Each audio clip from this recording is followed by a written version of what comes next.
видела в интернете много положительных отзывов о вас. Могу сказать, что вы очень приятная девушка. Благодарю вас. Я вкладываюсь в каждого своего пациента по максимуму. Расскажите, что такое АФК?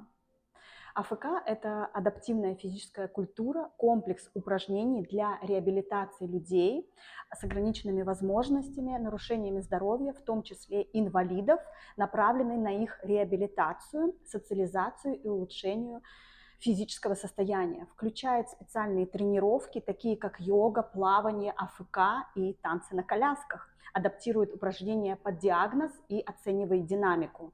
То есть, иными словами, адаптация после травм, происшествий или врожденная инвалидность, где периодически требуется реабилитация.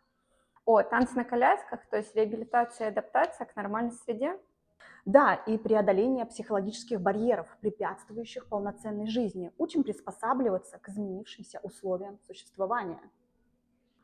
Иными словами, вы еще и коуч. Именно. И позитивный наставник.